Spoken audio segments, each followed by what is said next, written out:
ഞാൻ പറയാൻ പോകുന്ന കഥ നടക്കുന്നത് നമ്മുടെ രാജ്യത്തല്ല, അങ്ങകലെ ജപ്പാനിൽ. എല്ലാ രാജ്യത്തും ചർച്ച ചെയ്യപ്പെടുന്ന ഒരു കഥയാണിത്. എല്ലാവരും അറിഞ്ഞിരിക്കേണ്ട കഥ. എൻ്റെ കഥയുടെ പേരാണ് 1000 കൊക്കുകൾ. ഉദയസൂര്യൻ്റെ നാട്ടിൽ ഉദിച്ചുയർന്നൊരു താരകം, ഉഷസ്സു പോലെ വിരിഞ്ഞതാം വളർന്നു വന്നൊരു ബാലിക. സുഹൃത്തുക്കളെ, നിങ്ങളെ ഞാൻ ജപ്പാനിലെ ഒരു വിദ്യാലയ പരിസരത്തേക്ക് ക്ഷണിക്കുകയാണ്. അതാ നോക്കൂ, അവിടെ വാശിയേറിയ ഒരു ഓട്ട മത്സരം നടക്കുകയാണ്. പെൺകുട്ടികളുടെ ഓട്ട മത്സരം. അതാ ഏറ്റവും മുന്നിൽ ഓടുന്ന ആ കുട്ടിയെ കൂട്ടുകാർ സംഘം ചേർന്ന് പ്രോത്സാഹിപ്പിക്കുന്നു. സഡാക്കോ സുസുക്കി, അതാണ് അവളുടെ മുഴുവൻ പേർ.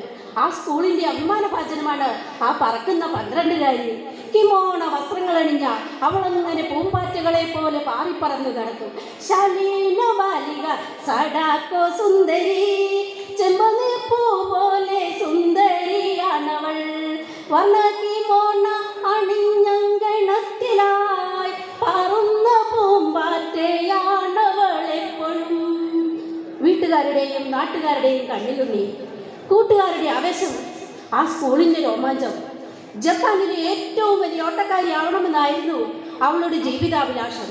മലാഹ പോലൊരു കൊച്ചു സുന്ദരി, നാട്ടുകാർക്കെല്ലാവർക്കും പ്രിയങ്കരി.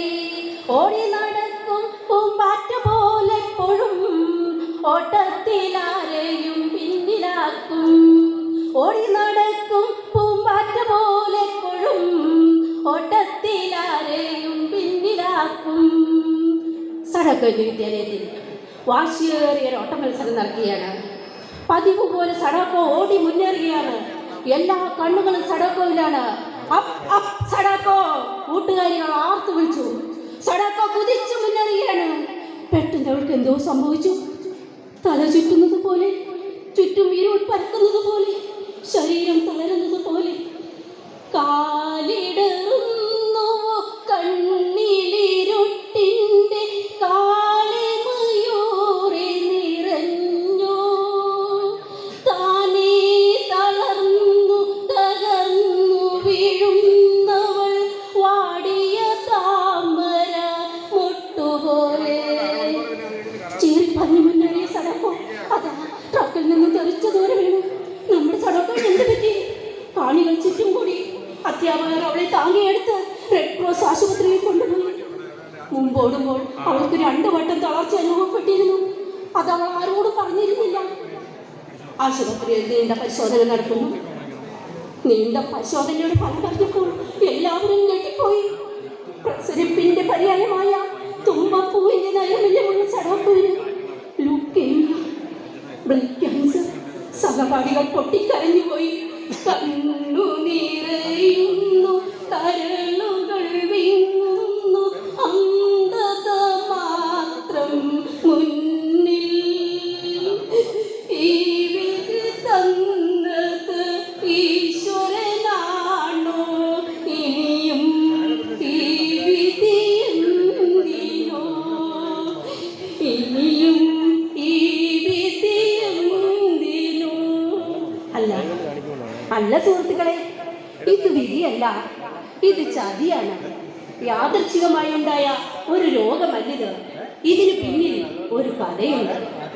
മനുഷ്യന്റെ മേൽ സംഹാര താണ്ഡവമാടുന്ന ക്രൂരതയൊരു കഥ നിങ്ങൾ അറിയുന്നു. Hiroshima, Hiroshima. യുദ്ധത്തിന്റെ കൊടുന്തീയെ കത്തിയമർന്ന ഹിരോഷിമ, ആറ്റം ബോംബിൻ കരാളദംഷ്ട്രം കടിച്ചു കീറിയ ഹിരോഷിമ, ഹിരോഷിമ. 1945 ആഗസ്റ്റ് 6-7 തീയതികൾ ലോക ചരിത്രത്തിൽ കറുത്ത ലിപികൾ എഴുതപ്പെട്ട അഭിശപ്ത ദിനങ്ങൾ. 1000 സൂര്യന്മാർ ഒന്നിച്ച് ചിതറിത്തെറിച്ച പോലെ തങ്ങളുടെ തലയ്ക്ക് മുകളിൽ ഒരഗ്നിയോളം പൊട്ടിച്ചു നടന്ന കാഴ്ച കണ്ടുകൊണ്ടാണ് അന്ന് ഹിരോഷിമാദിവാസികൾ ഉറക്കമിടർന്നത്. മരണക്കരിമടത്തിനുള്ളിൽ കിടന്ന് ഹിരോഷിമാദിവാസികൾ പിടഞ്ഞു. അനാഥയായ എത്രയെത്ര കുടുംബങ്ങൾ ഹിരോഷിമയിൽ നിന്ന് കഷ്ടിച്ച് 2 കിലോമീറ്റർ അകലെയാണ് നമ്മുടെ സഡോക്കോവിന്റെ വീട്. അന്ന് അവൾക്ക് 2 വയസ്സ് മാത്രം പ്രായം. അണുബോംബിന്റെ വിഷബീജങ്ങൾ അവളുടെ പിഞ്ചു ശരീരത്തിൽ പ്രവേശിച്ചു മാരക രോഗങ്ങളുണ്ടാക്കി. നീണ്ട 10 വർഷങ്ങൾക്ക് ശേഷം 12-ാം വയസ്സിൽ 7-ാം തരത്തിൽ പഠിക്കുമ്പോൾ ഇന്നിതാ മരണം പടിവാതിൽക്കൽ വന്ന് നിൽക്കുന്നു. കണ്ണുനീറയുന്നു, കരളുകൾ വിങ്ങുന്നു, അന്ധത മാത്രം മുന്നിൽ. ഈ വിധി തന്നത് ഈശ്വരനാണോ? ഇനിയും ഈ വിധിയെന്തിനോ? ഇനിയും ഈ വിധിയെന്തിനോ? ആശുപത്രിയിൽ കിടന്നുകൊണ്ട് സഡോക്കോ പറഞ്ഞു, അമ്മേ, എനിക്ക് മരിക്കണ്ട, എനിക്ക് ജീവിക്കണം. ജപ്പാനിലെ ഏറ്റവും വലിയ ഓട്ടക്കാരിയാവണം. സഡോക്കോ പൊട്ടിക്കരഞ്ഞു. സഡോക്കോയുടെ പ്രിയ തോഴിയായ ചിസ്കോ അവളെ സമാധാനപ്പെടുത്തി. സഡോക്കോ, നീ മരിക്കില്ല. മരിക്കാതിരിക്കാൻ ഒരു വഴിയുണ്ട്. മരിക്കാതിരിക്കാൻ വഴിയോ? ചിസ്കോ ആ രഹസ്യം അവൾക്ക് പറഞ്ഞു കൊടുത്തു. മത്സഹി സസുക്കി കടലാസു കൊണ്ടു നീ 1000 പൊക്കുകൾ തീർക്ക വേഗം. ആയുസ്സു നീണ്ടിടും വീണ്ടും ഓട്ടത്തിൽ നീ ആരെയും വെല്ലുന്ന താരമാകും. ജപ്പാനിലെ പണ്ട് മുതലേ ഉള്ളൊരു വിശ്വാസമാണ്, കൊക്കുകൾ അവർക്ക് പവിത്രങ്ങളായ പക്ഷികളാണ്. 1000 കൊക്കുകളെ ഉണ്ടാക്കുന്നുവോ അവർക്ക് മരണമില്ലെന്നാണ് ഐതിഹ്യം. 1000 കടലാസു കൊക്കു തീർത്തിടുവിൽ അയസ്സു സന്ദേഹമില്ല നീളും. ജപ്പാനിലേവർക്കും ഏറെ വിശ്വാസമീ പെപ്പർകോയിലിന്റെ ഇന്ദ്രജാലം. ചിസ്കോ കൊടുത്ത കടലാസുകൾ കൊണ്ട് അവൾ കൊക്കുകളെ ഉണ്ടാക്കാൻ തുടങ്ങി. അവളുടെ കണ്ണിൽ പ്രത്യാശയുടെ തിളക്കം. ആശുപത്രിയിലെ ഭീകരമായ ഏകാന്തത അവൾ അറിഞ്ഞില്ല. മരണത്തിന്റെ കാലച്ച് അവൾ കേട്ടില്ല. ശരീരം തളർന്നിട്ടും തളരാത്ത മനസ്സുമായി അവൾ കൊക്കുകളെ ഉണ്ടാക്കിക്കൊണ്ടിരുന്നു. കാറ്റത്തുലയും തിരിനാളമെന്നുപോൽ കൈവിരൽ തുമ്പു വിറച്ചിടുമ്പോൾ, കാറ്റത്തുലയും തിരിനാളമെന്നുപോൽ കൈവിരൽ തുമ്പു വിറച്ചിടുമ്പോൾ, ഉള്ളു വിറയ്ക്കാതുറച്ചു നിലച്ചവൾ ഒന്നൊന്നായി ഉണ്ടാക്കി കൊക്കുകളെ. 500 ആയപ്പോഴത്തേക്കും അവൾക്ക് അല്പം ആശ്വാസം തോന്നി. പക്ഷേ എല്ലാം ഒരാഴ്ചത്തേക്ക് മാത്രം. നമ്മുടെ സഡോക്കോവിന് വീണ്ടും തളർച്ച അനുഭവപ്പെട്ടു. വേദന കൊണ്ട് പുളഞ്ഞിട്ടും അവളത് ഭാവിക്കാതെ കൊക്കുകളെ ഉണ്ടാക്കിക്കൊണ്ടിരുന്നു. മുറി നിറയെ അവൾക്ക് ചുറ്റും കടലാസ് കൊക്കുകൾ.